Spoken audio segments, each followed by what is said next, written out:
이 땅에 대한민국 정부가 수립된 이후 73년 동안 우리 역사는 전진해 왔습니다. 때로는 민주주의가 후퇴하고 때로는 경제적으로 어려운 시기도 있었지만 한 발 한 발 역사의 발전을 향해 나아갔습니다. 그러던 대한민국이 지금 모든 면에서 퇴보한 한 번도 경험해보지 못한 시대를 지나고 있습니다. 그 중심에는 능력도 책임감도 미래 비전도 없는 한심한 정권, 단 한 점의 진실도 찾아볼 수 없는 거짓과 위선의 정권, 바로 문재인 정권이 자리 잡고 있습니다. 그러한 이 정권이 한 손에는 칼, 다른 한 손에는 떡을 들고 서울시장 도선 승리와 정권 재창출을 위한 시동을 걸었습니다. 공수처도 모자라 검찰의 손발을 완전히 잘라버리는 중대범죄 수사청이 새로운 칼이고 문 대통령이 들고 나온 전국민 위로금이 새로운 떡입니다.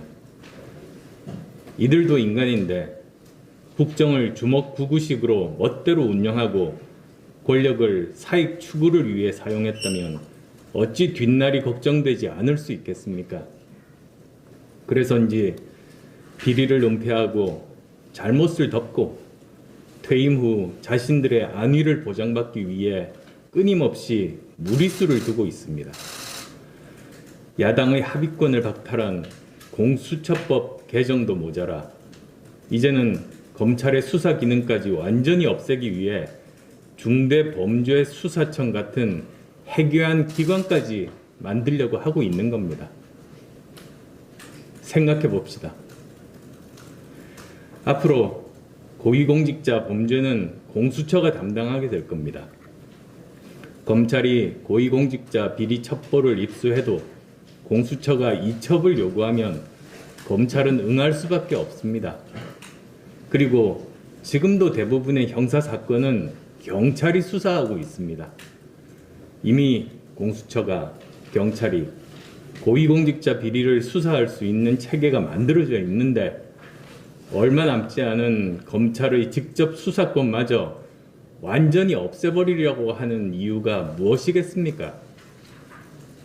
혹시나 검찰이 자신들의 비리를 공수처에 넘기지 않을까봐, 혹시나 양심적인 검사가 권력 주변의 비리를 파헤칠까봐 겁나기 때문 아니겠습니까?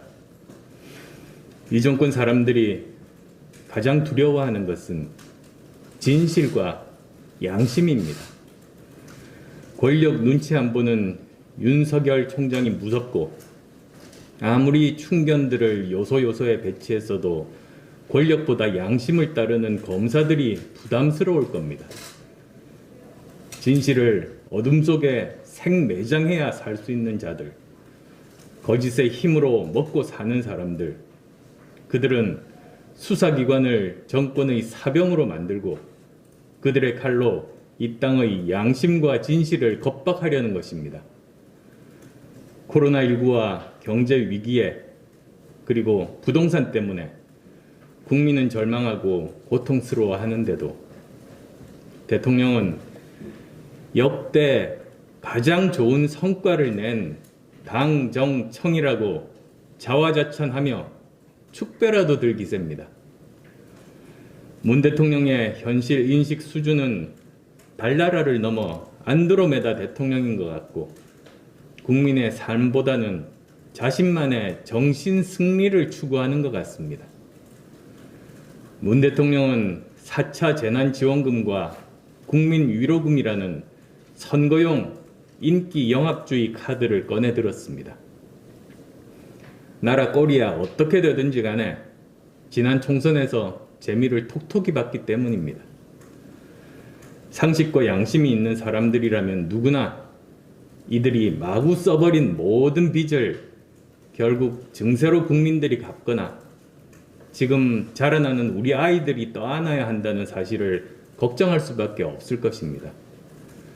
그러나 문재인 정권에게 국가 재정 이야기를 하는 것은 그야말로 소귀의 경읽기입니다.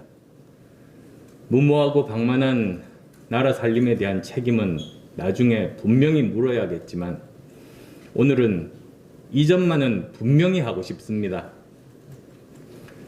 문재인 정권의 매표 인기 영합주의는 돈은 국민이 내고 생색은 정권이 내는 대국민 사기극입니다. 국민이 낸 혈세는 방만하게 다 써버리고 국채 발행으로 돈을 빌려서 주는 것이기 때문입니다. 빌린 돈 갚으려면 몇 년 안에 증세로 국민들이 더 많은 세금을 내고 우리 아이들이 떠안아야 합니다. 재주는 곰이 부리고 돈은 왕서방이 챙기는 것과 하나도 다를 게 없습니다. 국민 위로금은 한마디로 이번 서울시장, 부산시장 보선 때 우리를 찍어줘야 받을 수 있다는 사탕 발림이고 내년 대선 직전에 국채로 엄청난 돈을 빌린 뒤에 무차별 살포하려 할 것입니다. 거짓과 무능으로 점철된 이 정권의 국정 운영이 앞으로도 성과가 있을 리 만무하기에 결국 가짜뉴스, 북한 김정은에게 매달리기, 그리고 매표 인기 영합주의 이 세 가지로 선거를 치를 수밖에 없을 겁니다. 그렇기 때문에 야권 단일화가 중요합니다. 이번 보선에서 야권이 반드시 승리해서 이 정권의 무능과 거짓 그리고 얄팍한 꼼수로 국민의 마음을 얻으려는 술수를 확실하게 깨뜨려서 나라를 구해야 합니다.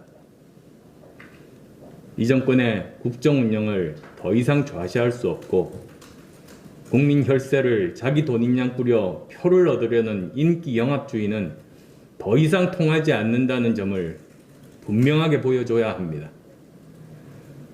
이 정권을 계속 믿고 가다가는 대한민국은 낭떠러지로 떨어질 수밖에 없습니다.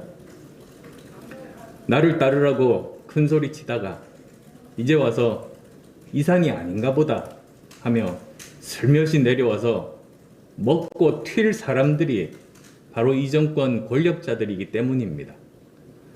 그래서 다시 한번 강조하지만 해법은 정권 교체밖에 없습니다.